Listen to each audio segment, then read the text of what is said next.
Welcome to The Check-In, the Image podcast lifting the lid on women's health one honest conversation at a time. I'm your host, Ellie Balfe, and in each episode I sit down with some leading medical minds to explore the realities of our health across every decade. From hormones to heart health, this is your space to feel seen, heard and supported. Because when women are informed, we are unstoppable. Image The Check-In is empowered by Boots and sponsored by Samsung, Waterstone Clinic, Irish Life Health and It's for Women. Just a quick note before we begin, this podcast is here to share information and ideas about women's health, but it is not a substitute for medical advice. If you have any concerns about your health, please speak to your doctor or healthcare professional. My guest today on Image The Check-In is Dr. Sabina Brennan, a neuroscientist, psychologist and author of several books on brain health. Today we're talking about our brains, how they work, how they change through life and how we can protect them. Sabina, you're so welcome to the Check-In podcast. Thank you for being with us today. Thanks for having me on. It's a thrill. Sabina, you've spent years studying the brain and neuroscience. What drew you to it in the first place? I think I've always been interested in human behaviour and why we do the things we do. And I think everybody kind of is interested in understanding how they work. Neuroscience wasn't a thing when I was a child growing up, but I do remember my dad had this fabulous book. The book had illustrations. I can still see some of them. Like there was Mendelssohn's and genetics, about learning about, recessive genes and why someone would have such and such an eye colour. And I just found that really fascinating. There was also stuff that I suppose moved more into the behavioural. I studied acting from then about the age of 8 and was fully trained as a theatre actor. But I just loved getting inside a character's head and trying to figure out why they would do what they did. And so working in TV was brilliant for me, and working in soap because you just got a new script, every day, and it was just something new to figure out. So then when I left Fair City, kind of was funny. I would be unemployable for a while because the story was so big.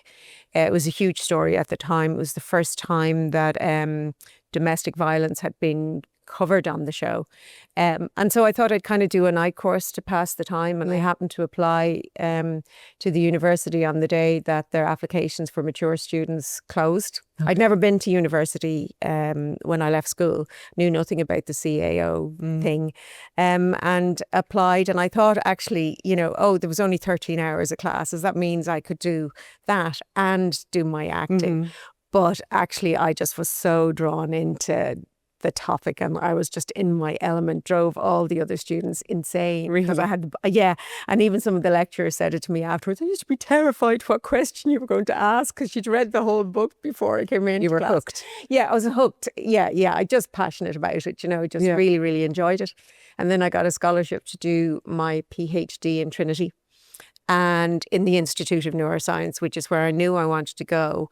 But I'll be perfectly honest, when I kind of discovered what the PhD was going to be about, which was how the brain changes with age, I was kind of disappointed because I think I was about 42 at the time, and I kind of, typical, I'm the old one. They're going to give me the old brain, not anything sort of sexy or exciting or whatever. But actually, I soon learned that that's really, one of the most fascinating things about the brain. And I just love it. I just love not just trying to understand it, but I've discovered what I really like doing is taking that information and making it easy to understand and practical for people. Because actually when I was doing my PhD, which was in 2007 to 2010, and I, you do your research, and I came across academic papers going back as far as 1986 that spoke about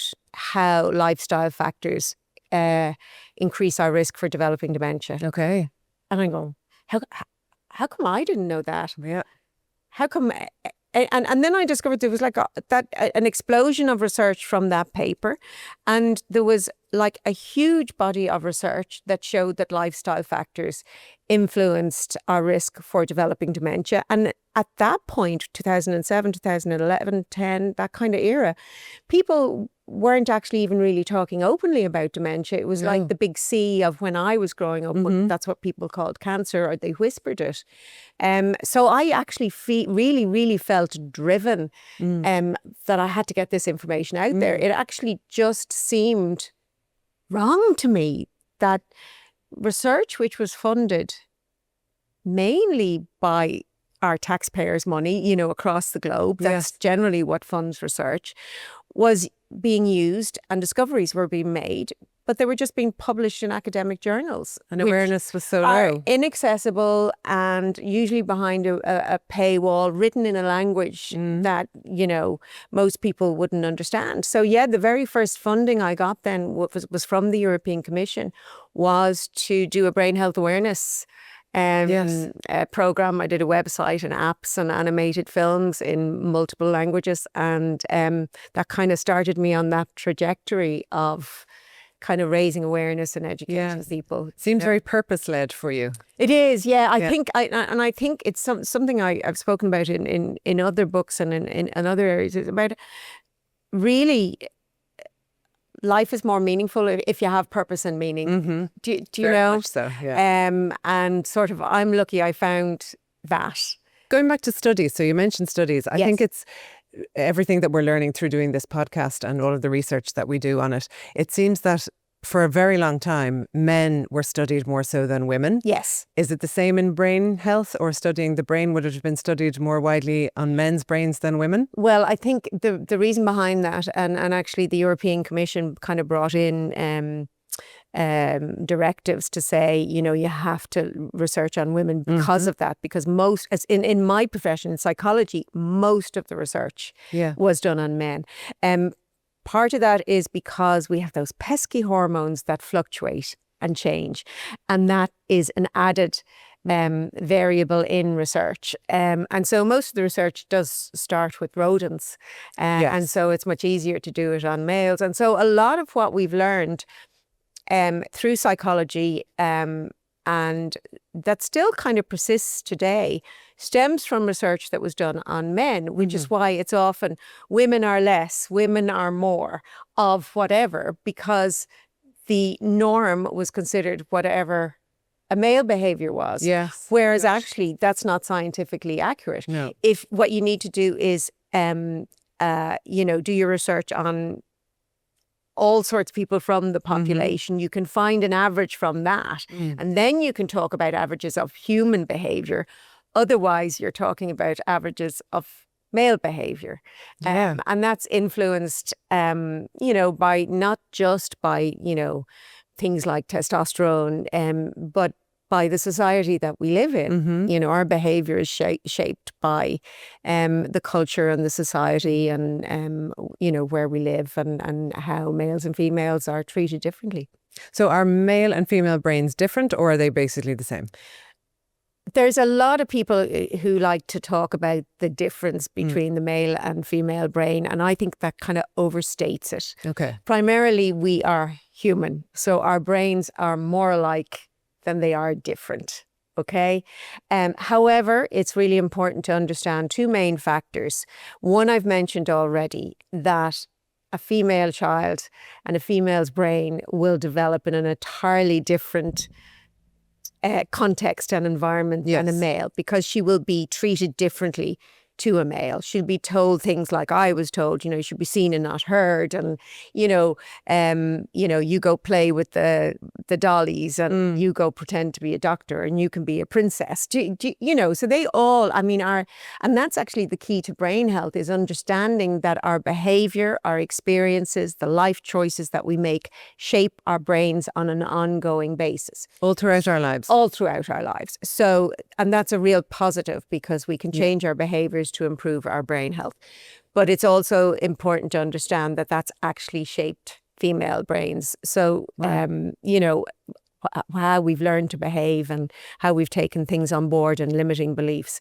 Our hormones then really are the second one, because our hormones fluctuate. You know, males and females have testosterone, but our estrogen and progesterone fluctuate across our lifespan in ways that influence who we are. Yes. Now, when I was growing up, like, it was being in your flowers, or there was all sorts of phrases, oh, you're moody, or when are you due, and it was kind of spoken about in a negative sense, as if it was something emotional, but actually your hormones influence every aspect of who you are. And so when they change and when they fluctuate, it will influence your personality, because your personality is just the sum of your predictable behaviors. It's just how you are likely to behave. And for me, I had terrible PMS, and I would transform into a completely different person who was unreasonable, angry. I would have to have a row, and often I blame myself a lot for that. Now I kind of realize that actually I probably should have had a diagnosis. That it was because it was so bad, because I also had migraine. I thought everybody had to go to bed for 3 days before their period, with a horrific headache and terrible pain and all the rest. But again, that none of that was really kind of talked about when I was growing up. But it kind of even was hard for me to get my head around the fact that something like hormones actually influences our behavior, who we are. But we know that it goes even further, that changing hormones will influence who you find attractive from one day. We are ruled by them. I mean, the thing is, hormones, the brain, people will have heard of neurotransmitters in the brain. That's how the brain communicates.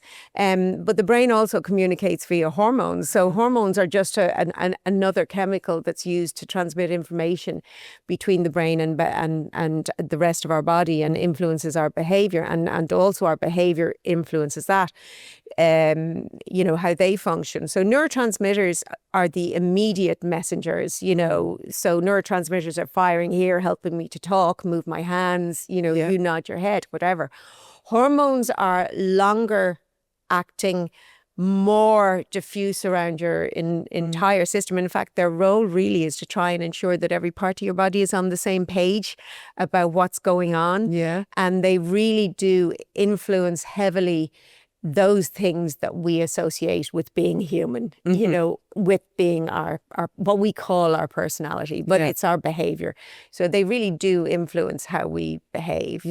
And that happens, and also not just how we behave, but how well our brain functions, or how our brain functions. And so the big hormonal peaks and troughs of our lives, say of a woman's life, is that more taxing on our brains, if you think about what's happening in puberty, and then potentially around pregnancy, and then certainly menopause and postmenopausal? Is that what are those phases in life doing to our brain? So I think one interesting thing is, around the puberty, is that both males and females, their brain goes through a period of development from puberty to the age of 25. So like a brain is not fully developed till around the age of 25. But girls go through puberty earlier than boys. And that seems to influence the trajectory of the development. So that kind of could be seen as, a kind of a difference. Taxing on your brain is an interesting way to look at it. I don't know that it's placing more, that you have to work harder because of those things. I'm not so sure it's that, but your hormones, your estrogen impacts on, you have estrogen receptors in your brain, in parts of your brain that are involved in memory and concentration. So the fluctuations in that are going to influence your performance in that regard. Okay, no different than the amount of oxygen in a room will influence your performance. Anyone who's ever been in a classroom or a lecture room, you're paying attention, you're doing grand. But as the room gets warm and stuffy, and you actually start to be able to, oh my God, I'm sleepy, and you can't focus and you can't think. And that's because your brain actually isn't getting enough oxygen.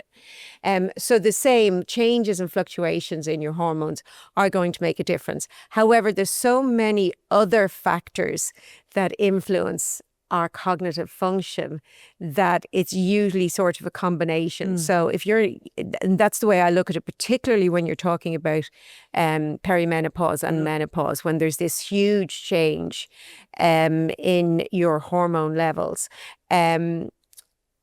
and most women, it's actually considered now, all anyone spoke about when I was kind of going through the menopause was hot flushes. But now, people readily realise that brain fog is one of the most debilitating symptoms Absolutely. of menopause, perimenopause. But not everyone gets it. Most women do. Yeah, that was my first symptom. Very clearly. Was the Or brain fog. unclearly brain fog. Yeah, that's what brought me into the doctor. I felt I couldn't form a thought at all. It's quite scary. Yeah, it was. And I thought I had early onset dementia. Yeah. And that's one of the key reasons I wrote my book, Beating Brain Fog, because I felt there was a whole cohort of women going through perimenopause, menopause, whilst being very attuned to the idea of dementia because they might be looking after aging parents and who had them, and they're catastrophizing that what they're experiencing is early signs of dementia, and unfortunately getting stressed about it, losing sleep over it, all of which impair your cognitive functioning and kind of make it worse. So I wanted to explain to people, two kind of key things. Dementia and brain fog are entirely different things. Dementia is neurodegenerative disease that gets progressively worse. We can talk a bit more about that because there are different types of dementia and they have different trajectories. Brain fog is a temporary thing. It's not a disease. It's not a disorder. It's not a diagnosis in and of itself, but it is very real. It can be measured. You can measure people's performance on tasks. The way I kind of like to describe it really is that it's a symptom or a sign that something is amiss. So, for example, if you have a cough, you develop a cough while you have a flu or a cold or whatever, that cough is caused by the infection that you have. So you get over the infection and the cough persists. And you're kind of, well, why is that cough persisting? And then it persists for a few weeks. When you go to the doctor to find out why, the doctor doesn't say, oh, I'm diagnosing you with the cough. You have a cough. Yeah. It's a symptom. What they need to do is do some investigation to find out what's bringing about that cough. It could be something like asthma. It could even be something like reflux. Exactly. It could be an allergy to something that you're not aware of that's changing. Many, many different causes, but it's a symptom. And it's a symptom that shouldn't be ignored. You should find out because, of course, it could be to do with something more serious. And it's the same with brain fog. It's a symptom that your brain is malfunctioning and you need to find out why that's happening. And there are some sort of medical reasons that can bring about brain fog. And it's very, very important to rule those out or rule those in the first instance. And really, rather interestingly, you talk about the differences between males and females. A lot of the underlying health conditions that bring about brain fog disproportionately affect women. So you have a lot of autoimmune diseases, so lupus, Sjogren's, which I have. So I have a couple of factors that contribute to brain fog. Multiple sclerosis is a brain disease that disproportionately affects women. And 4 times more, I read yesterday. I've done a lot of work with people with multiple sclerosis because, again, people get a diagnosis. Thankfully, the drugs treating it are really, really coming on. But of course, that again is also depending on the luck of where you're born, because I've been at conferences where Irish women are doing amazingly on the drug treatments, and then you have someone from Eastern Europe who's in a wheelchair because they're not getting that treatment, and they're the same age and at the same stage as this other individual. So, there's that inequity there. But yes, multiple sclerosis disproportionately affects women. And then you have things like depression and anxiety and certain cancers, migraine also, which I have as well, also is commonly associated with brain fog and disproportionately affects women. And that's one of the reasons, and it might sound odd to me to say, so Beating Brain Fog, that book was commissioned before COVID even existed. I actually wrote it during COVID. And I actually raised alarm bells, wrote pieces in the Times about, we're worried about, everybody dying, which of course we should, but we need to be looking at the impact it's having on people's brains. Yeah. Because it's bringing about brain fog and really impacting on people's ability to return to their lives. But I think one of the positive things that came out of COVID is the fact that brain fog affected so many people, male and female. Yeah. So suddenly there was funding to pay for research into it. Whereas women have been dealing with brain fog for a very, very long time. You can go back really, really far, over 100 years, and you see descriptions of it. Yeah. But no money invested in it because, and I saw this early on. I made a documentary for my podcast, a special episode for my podcast, way back in the summer of 2020. And I was speaking to women who were experiencing brain fog, who were being gaslit by their doctors, just telling them they were imagining it. Really? Yeah. Or it's There's too much of that experience I've had over time. Way too much. And yes, so at least now there is sort of money going into it. And we know a bit about, brain fog and causes. So type 2 diabetes. What is happening? What is happening in the brain with brain fog? Well, your brain is kind of malfunctioning for a number of reasons. Either, there's an underlying condition that is impacting it. So a lot of people aren't aware, we'll say, with type 2 diabetes, that poor memory performance, cognitive function is affected, and then it increases your risk of developing dementia. Similarly, people who are obese have poorer memory and poorer cognitive function than people who aren't. Yes, so people don't realize how much, what factors actually influence your brain function. So for various reasons that we don't fully understand, those conditions can bring about brain fog. Now, let's take migraine, which I have.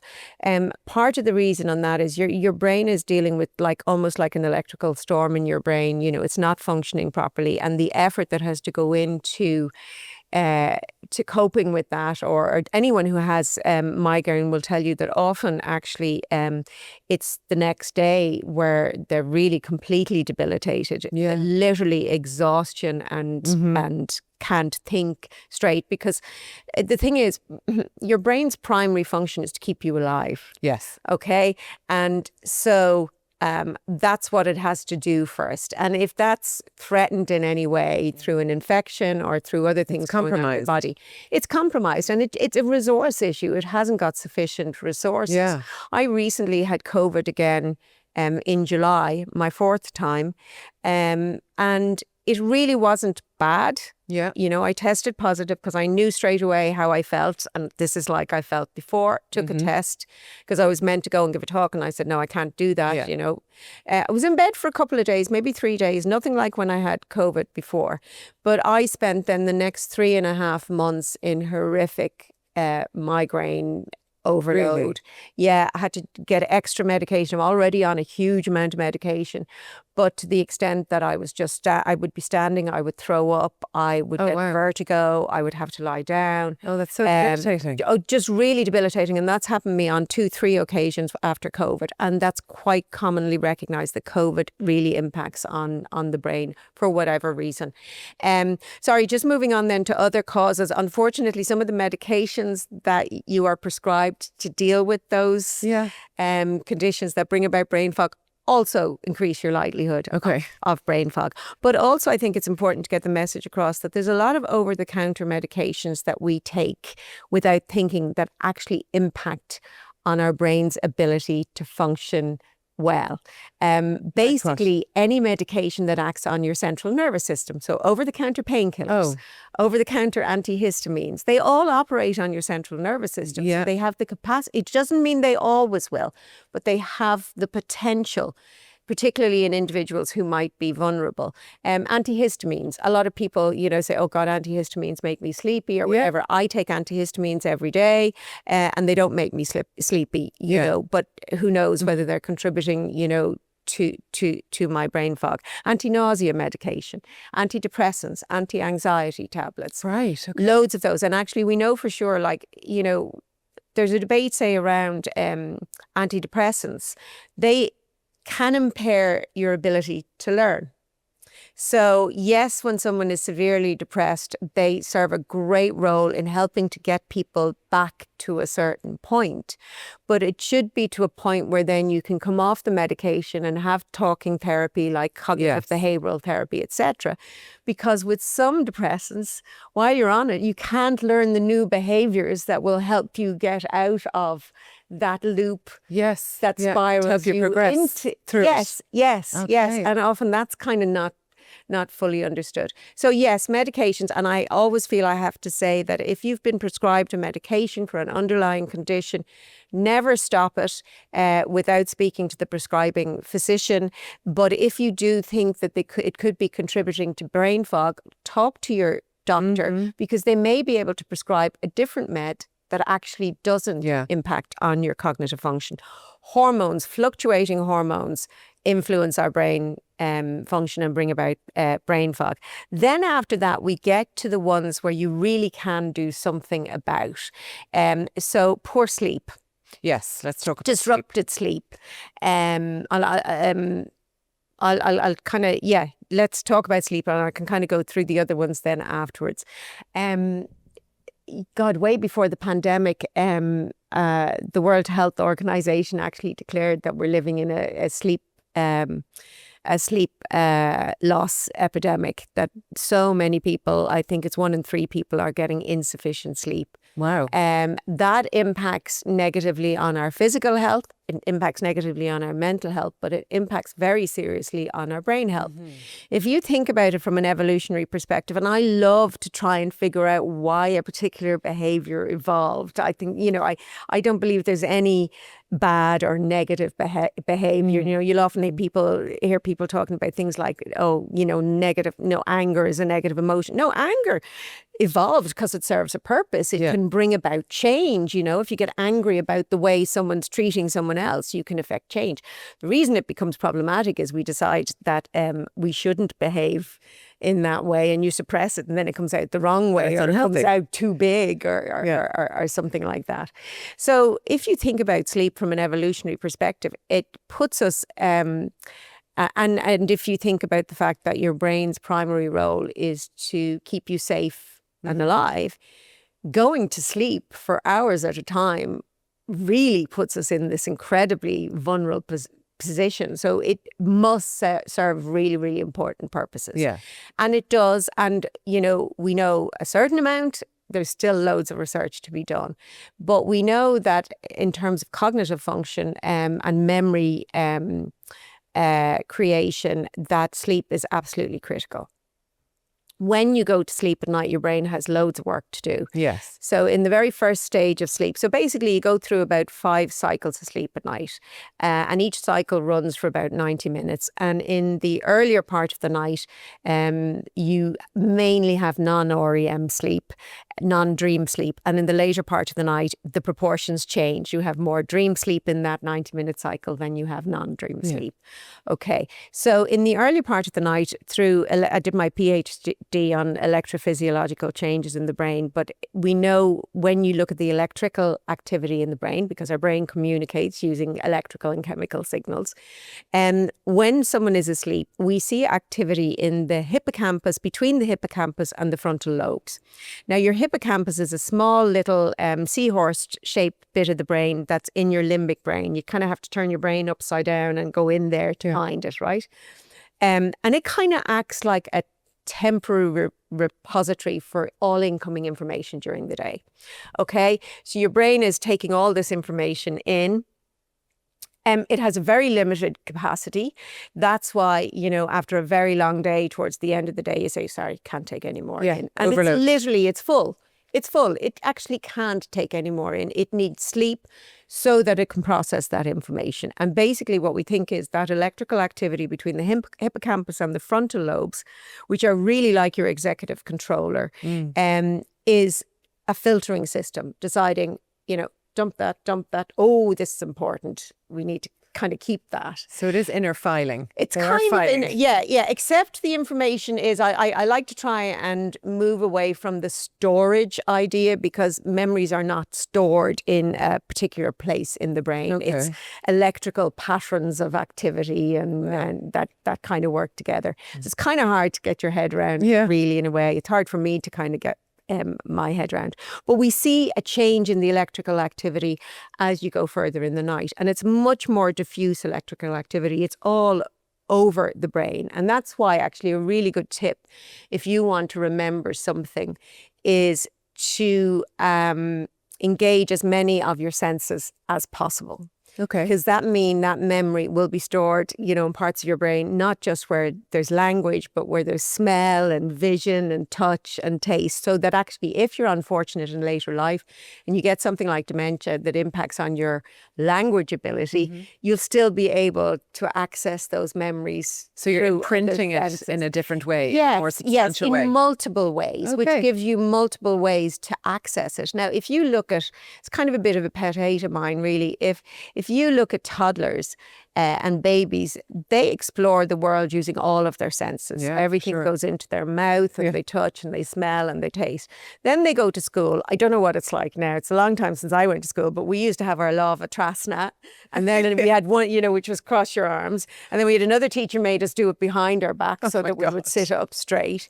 But basically, you were turned into oral learning machines. You weren't allowed to touch things or engage One with track things. only. Our move was just one track only. So we've all kind of developed an enhanced ability to learn that way, but at the cost of learning and taking in information is the other way. Yeah. Anyway, I kind of sidetracked, but yeah, it's a good way. Encourage yourself That's to. so interesting. And you'll know yourself. So memories that have emotional meaning for us will, really be embedded in our brain. And that's why often you'll say, oh, I can still smell that hospital. Yeah, absolutely. So everything kind of comes in. It's a stronger memory. Anyway, so we think that is just the information being, embedded as new, consolidated as new memories across your brain. And then there's a switch then that happens as we come towards the later part of the night, which is really early morning when you're dreaming.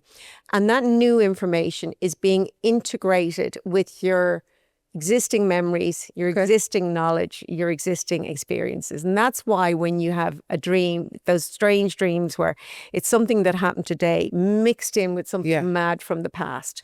So your brain loves connections. And I mean, that's where insight and creativity and problem solving comes from. We give too much credit to our conscious part of the brain. We think we have to actively be awake and solve problems. Actually, no, we don't really. We have to do the work and give our brain the information and actually have a really good night's sleep, and your brain will do a huge amount of the work for you. It will make the connections. And how many times have you woken up after a good night's sleep and go, that's it, that's lots of times. Lots of times. times. As soon as I wake up, I have an idea. Absolutely. So we've just got into this world where people think, no, I have to keep forcing it. I have to work late. I've not finished this. You would be far better. Finish your work at 5, 6 o'clock, go for a cycle, do something relaxing, have a good night's sleep, wake up, and you'll get it might take more than one night, but you get more insights. And the same applies actually with daydreaming. So when you daydream, when you're not actively focused on a task, a whole different network of your brain comes into play and becomes more active. And that's called the default mode network. And really what we think happens there is we actually think that's really the seat of awake creativity. And because basically your brain is churning away, looking for patterns, looking for connections. And so often you're in the shower or in the cereal aisle of the supermarket and you go, that's it. Yeah, absolutely. Yeah. So you got to give more credit to the unconscious part of your brain, and you've got to respect that part of the brain by actually giving it sleep so that it can do that. Another really, and if you don't get enough sleep, your hippocampus won't empty. What's not enough? So if people are getting... If you're waking up feeling tired, that's not enough. So it's generally 7 to 9 hours. It's generally 7 to 9 hours from sort of mid-20s to mid-60s. Teenagers need way more sleep than grown adults. And that's a big fault. They need about 10 hours sleep, and they are not getting 10 hours sleep. No. And part of that, to be kind and fair to the teenagers, is that we have created a society that ignores our natural circadian rhythms. So teenagers tend to have a different cycle than adults or younger children. And if you think from an evolutionary perspective, that makes so much sense to me anyway, is that it would not make sense for an entire community to all go to sleep from 10 o'clock to 8 o'clock. Right. Have some members of the community sleep at different times and cycles. So young children go to bed earlier, older adults go to bed a bit earlier, adults go here, and teens stay up. And so you kind of have people who are alert for a lot of the night, because older people then will tend to wake at 5 a.m. or whatever. So teen brains, their chronotype is what it's called, whether you're a lark or an owl. They tend to be owls, and their cognitive function actually peaks late in the afternoon. Whereas when we become older, changes across our lifespan. And of course you will, these are on average, you will have people who have, variations. But as we age, our chronotype changes and we become more early birds. So early in the morning is when we're sharper. And I know early in the morning is when I'm sharper. So when I was doing research for my PhD, I insisted that we had to control for chronotype, because I was looking at older adults and younger adults. And if I was going to look at an older adult in the afternoon and a younger adult in the afternoon to find out their differences in cognitive performance, well, the younger adult has an advantage because they're at their sharp part of the day, and vice versa. So you kind of have to control for things like that. But basically, I suppose what I'm saying is we expect kids to get up early in the morning, go to school, be sharp, and then they finish school really around when their brain is just kind of kicking in. It would be far better, actually, let them sleep through till lunchtime and send them to school later, from 2 o'clock till 7 o'clock or whatever it is, because they'd be sharper, they'd be better able to learn. So, but that's just the way it's. People are crammed into the same schedule. Everybody is crammed into the same work schedule. So it kind of ignores how, because you've asked me about how we change across the lifespan, and we change in so many different ways. But I suppose it's the Industrial Revolution is where you see a lot of these things changing. Yeah, that's so true. Yeah. And so we had to put these rigid things in place that don't actually account for the true psychology or true human behavior. So sleep really is critical. And then, of course, we've entered the digital age, and, part of the sleep issue is, blue light that comes from our devices that suppresses melatonin, and so actually fools our brain into thinking we should be awake. So if you miss earlier stages or whatever, your hippocampus won't have cleared fully. So when you start your next day, you haven't got as much. Are you groggy then? To take in. Also, adenosine is the sleep pressure chemical, and the only way that can be cleared, that builds up during the day, adenosine, and the only way that can be cleared is by sleep. So it's called a sleep pressure hormone. It's what makes you feel really sleepy. And actually that's where that trick comes from. If you're drowsy driving, is the caffeine. Caffeine actually blocks adenine receptors. Okay. So it is a good trick to avoid drowsy driving, but caffeine's not really brilliant for you. But drowsy driving is as dangerous as drunk driving, of course. So it's kind of a good tip. But what it does is the adenosine is still building up, the pressure to sleep is building up, but it just fools because it blocks it. It doesn't register in your brain. But anyway, yes, you'll feel groggy in the morning, and you won't feel sharp. And if you miss sort of later stages or whatever, the memory won't be consolidated, whatever. But there's another really important reason why sleep is important, and that is the brain is a really high energy organ, right? It consumes about 20-25% of the oxygen and nutrients that we take in. It weighs only 2% of the body, but just keeping your brain ticking over requires a lot of energy. And so it produces a lot of metabolic waste, like every other organ. But as our other organs produce metabolic waste, it goes through our lymphatic system and is cleaned and cleared out, through our liver. The brain can't be you and clean itself at the same time. Okay, so the cleaning in your brain occurs when you're asleep. Oh, that makes sense. Yes. And so you have what they call the glymphatic system, which the brain has its own little system for cleaning. So it's kind of like coming to clean the roads when like if you live in New York, you have to move your cars from one side to the other so that the trucks can come by. So the brain can only do a deep clean at night. And if you don't, the brain is very vulnerable to toxins. And if you don't do that, you'll have a buildup of those in your brain. And one of the toxins is beta amyloid, which is one of the hallmarks of Alzheimer's disease. Yes. So we do know there's a link between poor sleep and Alzheimer's disease. And if you don't get enough sleep, you can allow that to build up. Now, it's still a bit of a chicken and egg, whether, Alzheimer's pathology disrupts sleep or whether because you have poor sleep, it builds up. It's probably a bit of both. But sleep is so important for your brain function. This episode of Image the Check-In is empowered by Boots. Boots pharmacists are with you for life. They are often the very first stop when it comes to advice, care and guidance.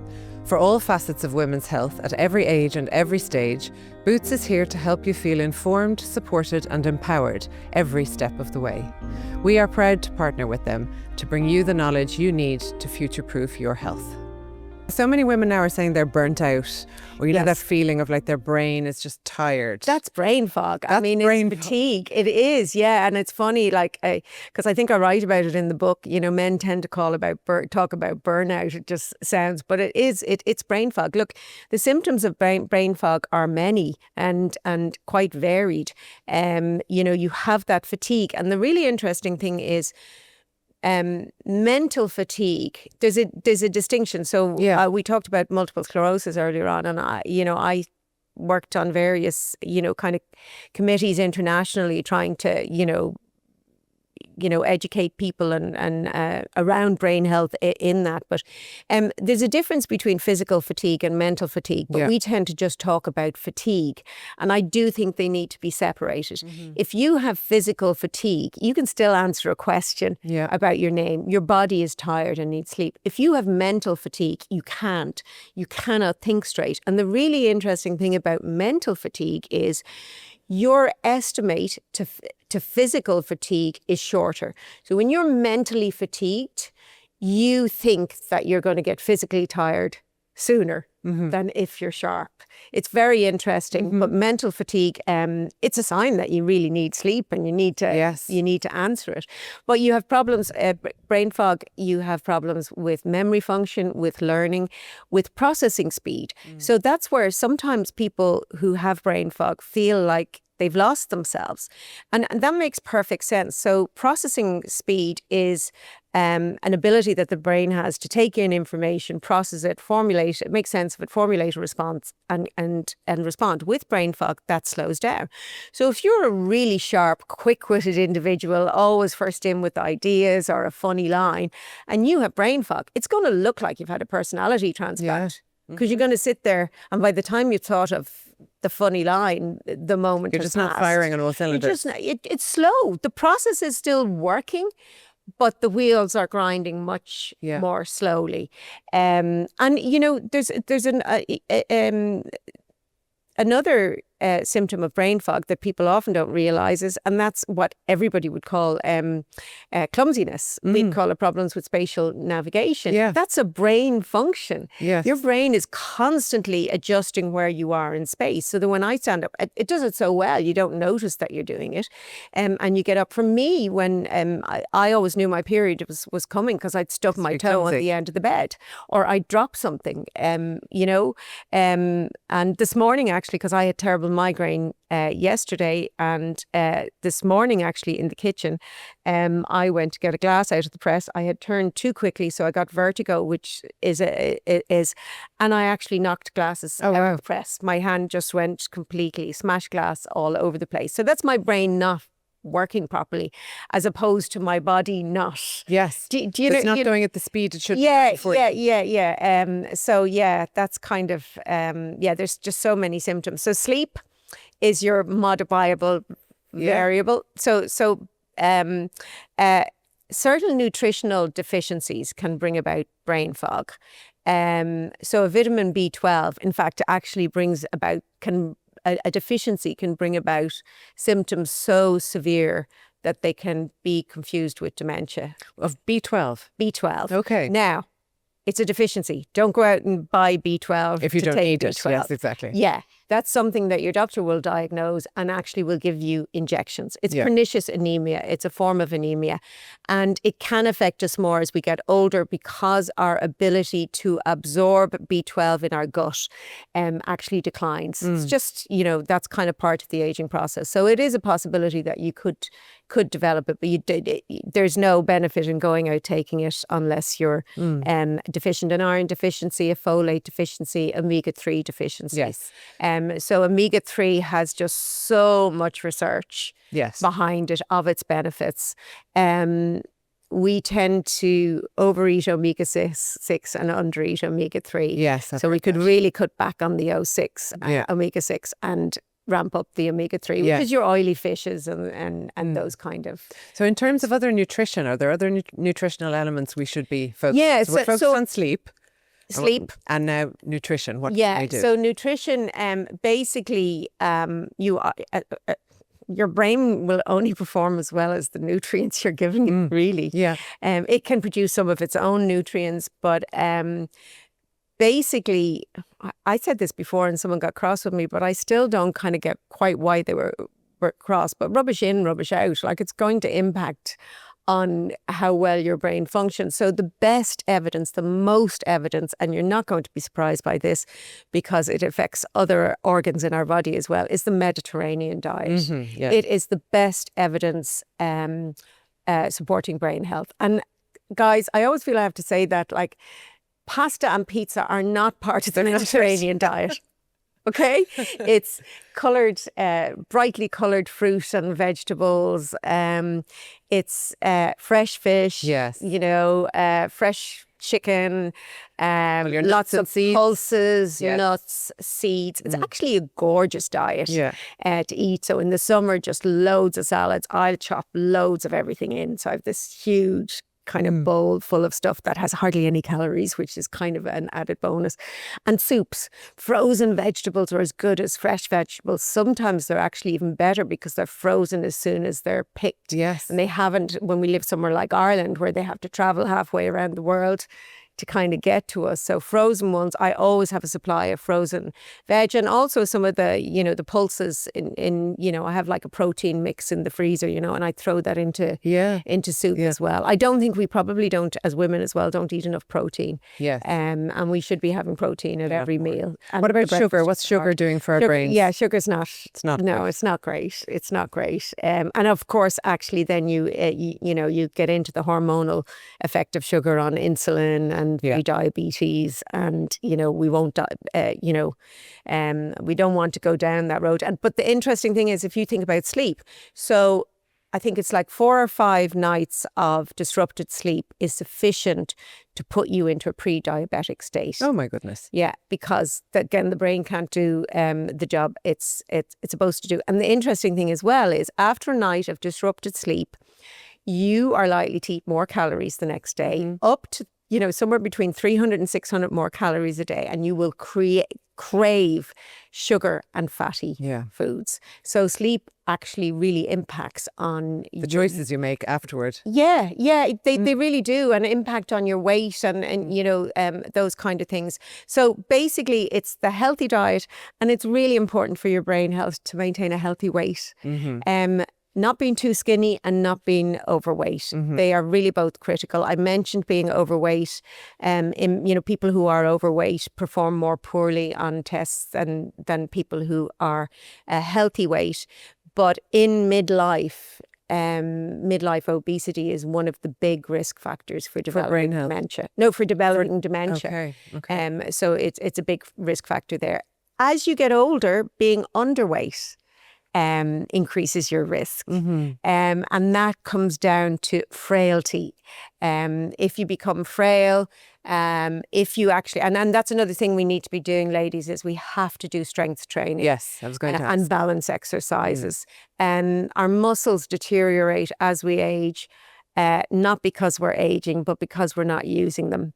And we do need to work on them. They will prevent us from falling if you have a strong core and you have strong muscles and you also do balance exercises.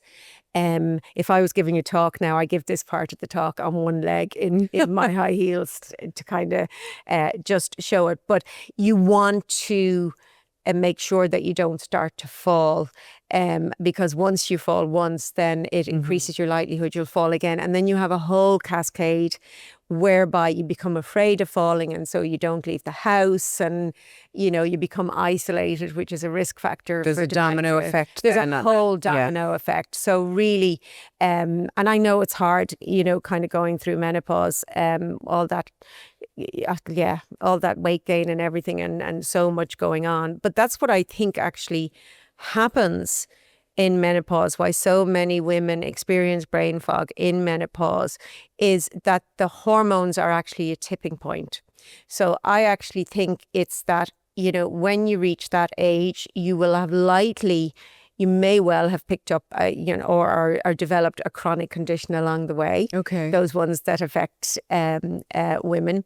Your sleep may be disrupted. If you are perimenopausal, menopausal, the progesterone is going to interrupt your sleep because of the night flushes and all that. So that's going to impact. And there's a few things that you can kind of do to help that. And I lived through it as well. It was just really awful. I used to laugh. I think I was watching something on television at the time, this elegant woman who was going through the menopause. It was the one set in the White House, and she would open the fridge and just stand in front of it for a few seconds, and then she'd be fine. I'm going, oh, I wish. I was like that old Shore ad, just sweat dripping down the back of my knees, and thinking I was going to keel over. But so there's that. Then I think, poorly managed chronic stress, it will bring about brain fog. Not only brain fog, it actually changes the structure of your brain. So the brain is changing during those periods. Oh, yeah. With poorly managed chronic stress, essentially what happens is, the brain has an amazing capacity to change with learning. It's called neuroplasticity. Yeah. That means it can grow new connections, new neurons. All through our lives. All through our lives. It's at its most magnificent when we're born and when we're going through our teen years, right? But neuroplasticity, still can continue. You can learn new things because that's essentially what it supports. It is at the core of brain health. Okay, you need to be harnessing neuroplasticity to build a healthy brain. So basically, in the early stages of Alzheimer's disease, it's not about how much brain pathology you have, it's about how much healthy brain you have to cope with that pathology.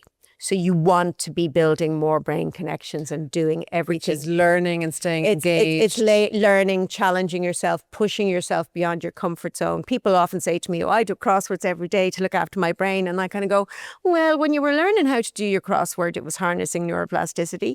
Now it's not doing anything unless you switch up from a simplex to a complex or a harder one.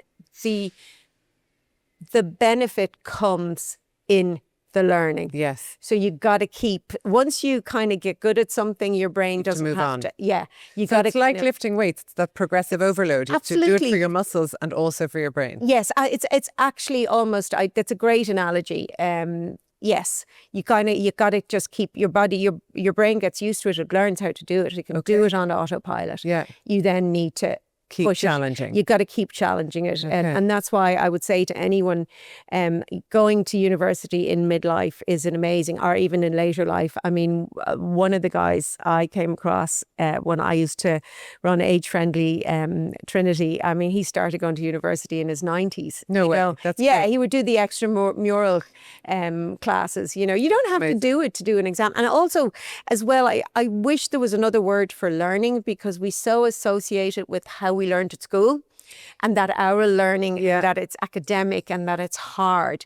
Look, every time you open a door that you've never opened before, your brain is learning. Yes. It's learning how much pressure to put on that door, how much force to put, so that the next time you go, oh, that's a really heavy door. I have to kind of push into that. You apply the learning. So, yes. Yeah. So basically, it's anything new, trying new food, listening to a genre of music you've never listened to before, because that's like your brain learning a whole new language, because it knows the language of pop songs, but it mightn't know the language of jazz, or it mightn't know the language of classical music. So don't stay stuck in a rut. Do new things. do new things. Yeah. Try new tastes. Yeah. Try and listen. Yeah. Expose yourself to new things, and that's Yeah, to that's keep your really- brain learning. Yeah. That's really, really important. That's how you harness neuroplasticity. And that's hard to do when you're in midlife, looking after teens or kids in university, looking after older parents, holding down a job, not is having hard. enough sleep. Yes. You know, that's hard to say, what? You want me to learn something new as Yeah. well? And it's also even just hard to eat properly. Yeah. But we just need to actually make time for ourselves. And I think that's one of the biggest things. And that's why in my most recent book, Still Me, you know, for carers, any of the advice in that applies to everyone. You don't have to be caring for someone with dementia. You could be caring for your kids or your family or your husband, but caring for yourself. Yes. It seems selfish. And I think in Ireland as well, we're kind of brought up that way. I think we are, that yeah. a good person is selfless. They forget about themselves. No, actually, you cannot be any good to anyone else unless you're like the kind of airplane good to yourself. analogy. It's that analogy. Yes. Yeah, it is. You got to put Your your own life oxygen jacket. mask on first, and you will do the job much better. And poorly managed chronic stress, that's what we were talking about. So if you're stressed, essentially you can't really think straight when you're stressed, just in the moment, because you're responding from the emotional part of your brain and the limbic system, your amygdala, rather than the rational part of your brain. So you're going to be coming from a place of fear, and often then you can, something happens, you know, were you ever in that, and you kind of go, hold on, I can't figure this out, you know, Yes. you know, Slow down. and slow down. But basically what happens is, there's nothing wrong with stress. I want to say that to people. When it's appropriate managed stress, you need to harness your stress response to do those new things. Yeah. Do you know? A lot of those, you know, induce a feeling of fear. Try and name that excitement. But you need that stress response to get you to apply Push for you that on. new job, to push you on. It's just when it becomes poorly managed and chronic that the system, the loop system in it to switch it off, gets broken. So normally if you have an acute stress response, say you're walking along the road and you hear a loud bang, that information, that sensory information, gets to your amygdala, which is your fear center, via two routes, a fast route and a slow route. So it goes directly to the amygdala, which is in an unconscious part of your brain, and will engage reflexively. So you will jump out of the way without having to think about it. That's brilliant. That's brilliant from a survival perspective, Yeah. okay? Thankfully, you also have the information comes via your frontal lobes and then to the amygdala, because your frontal lobes is the most well-connected part of your brain. It has access to all the information, to the context, to the bigger picture. It takes a bit more time, but it can process the information and it can say, oh, that was a car backfiring. Okay, amygdala, switch off, you know, HPA axis, switch off the stress response. That was a false alarm. Or, oh my God, someone has a gun. Right, we need to ramp up the stress response because we might have to fight, flee or freeze. Yeah. People often forget the third one, which is freeze. Okay, when we become chronically stressed, that feedback loop to switch off gets broken. And in a healthy response, your frontal lobes are in control. Right? When you become chronically stressed, neuroplasticity is suppressed in your frontal lobes. Okay. And it's enhanced in your amygdala. So your amygdala gets bigger and stronger. Your frontal lobes get weaker. Right. So you end up living, instead of a reflective response, you just have these reflexive response. You start seeing threat where there's none. Everything is responded to from an emotional perspective. It's like and hypervigilant. You're just hypervigilant. Okay. And that then in turn, so there's a huge relationship between stress and sleep.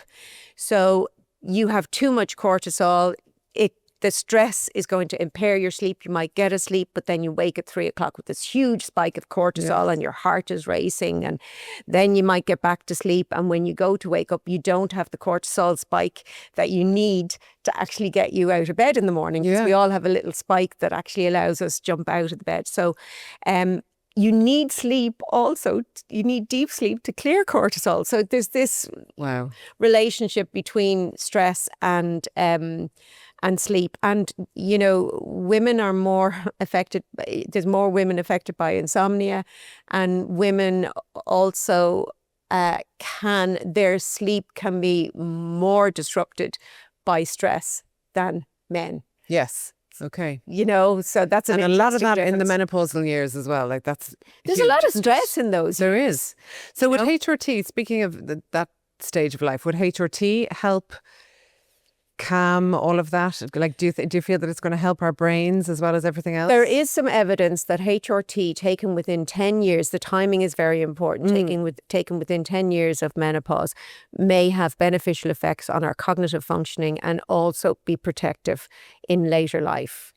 However, that's only if you can take HRT. If you take it at the right time. Yes, and so I couldn't take HRT. Okay. So my first interaction with HRT was that within 5 days I just fell down a black hole of depression. Oh no. And my dad suffered terribly, so I just rang the GP and she said, come off it, you know. Okay. And then tried later. I actually, because my hot flushes were horrific, so I went on a drug that actually is a vasosuppressor, so it's given to people who've had a heart condition. Oh right. So it literally, rather than working on the hormones, it worked on the vascular system to kind of suppress that.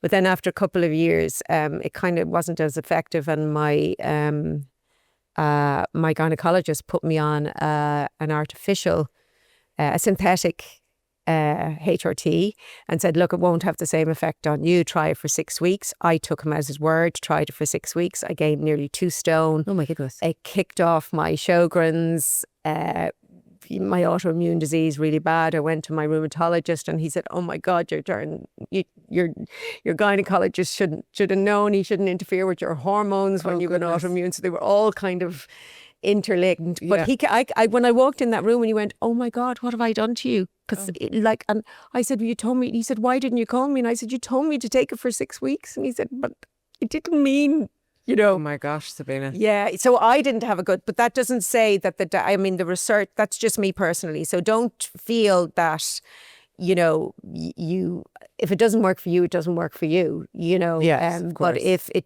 if you can tolerate it, which most people can, there does seem to be benefits to it in terms of in terms of, and so that could help against dementia, for example. Yeah. Yes. And managing stress, one of the things I say is one of the best ways to manage stress is to have fun. And I think during those midlife years, we forget to have fun. Yes. I certainly lost my sense of humour. I don't know how my husband stayed married to me. I really did. No, I was horrible. And it's only now that I have it back that I understand. I really did. And I think it's really important to schedule. You schedule so many things into your life. I have to pick the kids up from school. I have to drop them. I have to do the shopping. I have to do this. When is the last time you scheduled half an hour of fun for yourself? And I mean it, just half an hour every day. And whether that is just looking at, you know, videos of cats doing stupid things or people falling. The thing is, laughter is nature's natural stress buster. It actually lowers cortisol levels. And I think that's why we laugh. We have a particular way of dealing with grief in Ireland. We tell funny stories about the person who's died. That's so true. And I think that's something that has evolved. Our brain has given us a mechanism when the cortisol and the stress just gets too bad and is going to damage us. It gives us this ability that we can smile and we can laugh. Yeah. And to that will lower a little bit. Huh? To lighten up. To lighten up. Well, it'll actually, it will lower the cortisol and helps immensely. And I mean, you laugh and then it allows you to cry and, you know. Yeah. I watch videos of babies laughing on Instagram. Yeah. I found one recently and it just cracks me up every single time. I feel amazing afterwards. Yeah. And I used to, well, I'm terrible. I like to watch ones of people falling. They're just awful. But my mum loved the laughing babies when she had dementia. So I had a little iPad and I used to play them and she would break her heart laughing. Yeah, Just could brilliant. really switch up her mood. Yeah. And she would talk to them too, because she kind of thought she was talking Oh, to them. yeah. It was really sweet. Let's talk a little bit about dementia, Yes. Sabina, because I know it's very close to my life and Yes. to yours. There's currently, I believe, over 64,000 people in Ireland living with dementia, Yes. and 2/3 are women Yes. of that number. So why is it happening why do more women Well, the experience first it? thing to understand is that dementia, and most of the research, so dementia, it's a confusing word. Dementia actually refers to the symptoms, okay? Your brain malfunctioning, not functioning as it should. But dementia then is also used as an umbrella term for all the different types of diseases and conditions that can give rise to the Including symptoms. Alzheimer's. So Alzheimer's disease is the most common form of dementia, and therefore most of the research that we talk about here it pertains to Alzheimer's Yes. disease. Now, Alzheimer's disease is a disease of later life. There is an early onset type, but age is the biggest risk factor for dementia. Yeah. Women live longer than men. So we are more likely to live long enough to have dementia. Yes. Okay, so that's one thing that you have to take into account. The other there's a few other possibilities. There is some evidence and research going on around that our hormones may influence that. Okay.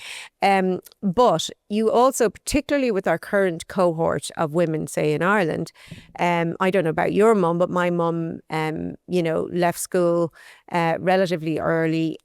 She worked for a couple of years, but then when she got married, she had to give up work. Yes. Yeah. So low levels of education and lack of mental stimulation are a big risk factor for dementia. So a lot of our women who are currently in their 70s, 80s, now. those years, they were stay-at-home women. Yeah. Now, nothing wrong with that, but it rarely has the mental stimulation unless you actively go out and seek that mental stimulation. You're at home with babies who are asleep, or you're interacting with toddlers. It's not challenging your brain. And also you're doing the same thing every day. You're not every day, but you have these routines, washing the clothes, cleaning the house, and none of them are mentally stimulating. Yes. So absolutely. that, I think, is currently, affects the cohort That's what we're seeing now. that we have. Yes. So that's where the lifelong learning is important, and the mental stimulation. So I think that is a factor. We know that social isolation is a factor that could contribute if women don't have the same access. Yes. That if a man was going out to the workplace and interacting with lots of people. Now, women are generally better than men. They will have their friends, but maybe not as much. There's kind of, multiple factors. I don't think that the current cohort also necessarily had great diets. In some They ways, weren't as health literate. There wasn't much there awareness. there wasn't. And, I know my mum, any new fad that came out that made being, a mum easier, like frozen food came out, fish fingers suddenly were on the menu every day. Yeah. And that convenience food of the yeah, 80s. my mother-in-law, crispy my pancakes. mother-in-law cooked everything in a deep fat fryer for all her sons, It just was all thrown in. So the health literacy, I think, kind of is an issue, which it is why it is so important to raise awareness around those things. And I think it's probably no harm to mention so I've said that age is the biggest risk factor. There is a genetic element when it comes to Alzheimer's disease, but the risk associated with that is small compared to the risk associated with what we call modifiable risk factors. Okay. So there is a lot of research being done over the years, actually since that whole 1986, where that guy... So essentially that research that I came across was by, and it's worth mentioning it because I know when I say it, people go, whoa. So 1986, this guy called Katzman was looking, this is very early on in the research, he's looking for differences in the brains of people with Alzheimer's disease and people who don't have a diagnosis of Alzheimer's disease. So these people are all over 75, all living in nursing homes. So he looks at their brains post-mortem and he's looking at slices of their brains. So we know what the hallmarks of Alzheimer's disease are. It's tau protein and beta amyloid, okay? So he has a control group to compare them with. So other people living in a nursing home, over the age of 75 who have no diagnosis of Alzheimer's disease. And he's comparing their healthy brain with the diseased brain. And he discovers 10 cases of cognitively normal individuals with no diagnosis who have sufficient pathology in their brain for a diagnosis, but they've no symptoms. So now there's been a lot of research in that. We call that reserve. It's a resilience. For some reason, they were resilient to the disease. Okay. So trying to understand that resilience, the research that's happened since then comes down to lifestyle factors. Okay. So that's what I'm talking about. It's not about how much disease you have. It's the lifestyle factors build healthy brain that can help you cope. Okay. So if I talk about someone who has high reserve or high resilience and someone who has low reserve. Okay. So the individual with high reserve and the individual with low reserve both start to get pathology in their brain at the same time. Okay. The person with low reserve starts to gradually show little symptoms, little telltale signs here and there that often maybe as a relative you might notice with hindsight, but they have this gradual decline until they, have a diagnosis on the disease. This individual with high reserve has no perceptible symptoms, just continues functioning normally. As usual. May get knocked down by a bus, die, never have a diagnosis. Okay. Which of course also could be some of the men who die younger for all that we know. Okay. But then what happens is if they live long enough and basically there's more pathology in their brain than, their healthy brain can cope with, what happens then is they continue along and they have a precipitous drop. So they have very serious symptoms. Very soon. They seem to come on suddenly. Okay. So what we're talking about is we've no cure.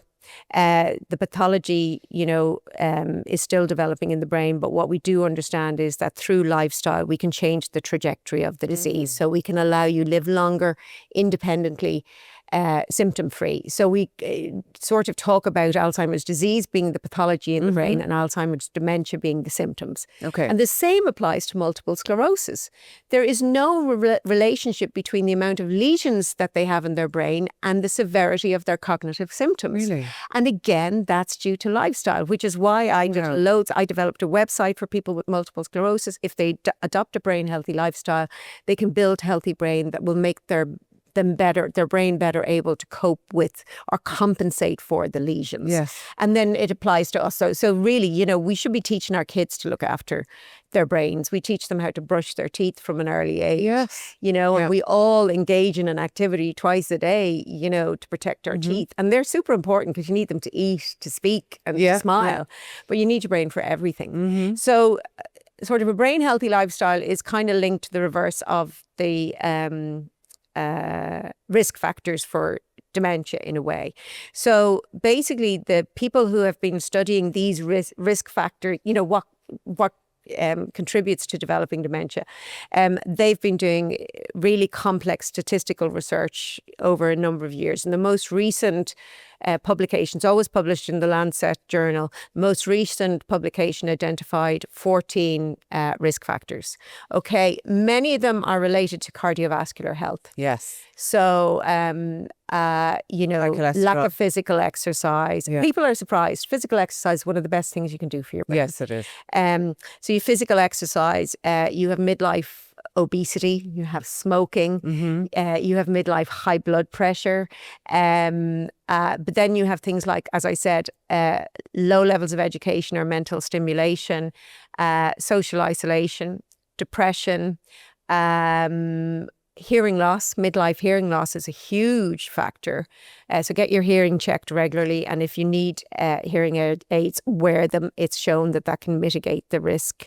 Is that because you are losing the engagement through the loss of sound and hearing? There's kind of, there's a few theories. So it can be that the brain is getting a degraded signal. Yeah. So it's not being challenged. It could also be that the resources in your brain have to work so hard to hear and interpret the information that other areas of your brain are suffering. Okay. It could be your behavior as a consequence of being unable to hear. You isolate yourself. You don't go out. Yes. You lose connection. You become lonely. So You one may leads to become the other. depressed. You may start overeating to cope with the depression. You may start drinking to Wow. cope. You know, Yeah. so they really kind of they really do all link in. There is some evidence also, and which is not really my area of expertise, around pollution, Yeah. toxins. Yeah. And I'm sure I've missed some, but you can see how a lot of them are things that we can do something about. And with the social isolation or lack of social connection, is that again because your brain's not being challenged? Like if people are lonely, I know you wrote a really good piece for the Times recently about loneliness. What's happening there? How is loneliness impacting the brain? Social connection is one of the most challenging things you can do for your brain. Having a conversation with someone, it's really good for your brain. It's exercising it. It will harness neuroplasticity because it's a really complex thing. You're not only are you processing what someone says, you're interpreting it. You're deciding what your response should be. Yes. You're applying social rules and cultural norms. And could I say that? And is she lying? And, there's so much going on in your brain. So there's the lack of stimulation that brings. But a rather interesting thing happens when we become isolated. We're social creatures. We evolved to live in social groups. Yeah. Now, I've said this lots of times. I've said it for years. I think one of the biggest mistakes we did we made as a species is to measure success by how big a box we can isolate ourselves in. Oh, yeah. I have a lovely big box that I do isolate myself in. But the important thing is, and I don't want to give that up, but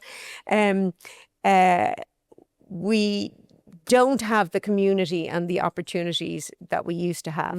So, but that's only like minutes in terms of the evolution of our brains and who we are. So our brain is primarily focused on keeping us alive, survival. If you become isolated from a group, ostracized from a group, you don't have that support, okay? You don't have, basically what happens is your brain goes into survival mode. And your brain won't let you go into a deep sleep because you need to be able to be semi-alert and wake because there's no one around you to tell you. Also, your brain goes into another form of survival in that, as we're talking here, you can see it, you're witnessing human interaction. You're nodding, I'm smiling at you when you smile. That's all parts of how we communicate. Because your brain, when you become isolated, goes into self-preservation mode, it sees anyone you interact with as a potential threat or enemy. Okay, so you don't nod. You're very cautious. You don't. And actually, you'll start to appear odd to other people. And often people will say things like, oh, what are they on their own? They're as odd as be damned. You can't get out of them, whatever. But what the research shows is people with poor social skills don't become isolated or lonely. It's people who become lonely lose their social skills. Yes. Okay. And that's what happens. So that's why actually it's really important that, that feeling of loneliness, it's an aversive signal, just the exact same as feelings of hunger. It's your brain telling you need to get connected. Same as hunger tells you need to eat. Yeah, you have to change this. That's it. You have to change it. For some reason, we ignore it or we don't talk about it or we think it's something to be embarrassed by. If you feel lonely, it just means you're human. It is a normal signal and you need to respond to it sooner rather than later. Because if you do become chronically lonely and isolated, you get into that preservation zone, you become mistrustful of others, you lack empathy towards others. Wow. So it's very hard for people to bring you back out. So do bear in mind, anyone who's listening, who you're aware of someone who has become isolated, don't give up after one try. They are going to need a very gentle approach to kind of come back Bring out. them back in. Yeah, to bring them back in. Yeah. What gives you hope in the field of brain health and neuroscience? With everything that we know and everything that you've spoken about, I suppose I'm an optimist. I mean, that's why I do what I do. I think there are lots of things that we can do. And that's why I'm passionate about trying to tell people. I really believe that knowledge is power. And I think we still have a lot to learn about the brain, but there's an awful lot that we do know that everybody doesn't know. And I guess that's what gives me, the purpose and meaning is to be able to present people with information that is practical and that you can implement. And that gives me hope that if we can have more and more awareness and empowering women particularly, to put themselves first from a health perspective. It even sounds really strange to say that as a woman. But and have fun. You only have one go at this, have fun. What I think has been so inspiring from what you've said today is that we have control. We have a lot more control than we think we have over our cognitive function. Absolutely. I think it's really inspiring and a very empowering message, actually. Thank you so much for today, Sabina. It's been amazing to You're talk to you. very welcome. Thanks for checking in with us today. We hope this episode gave you insight and clarity.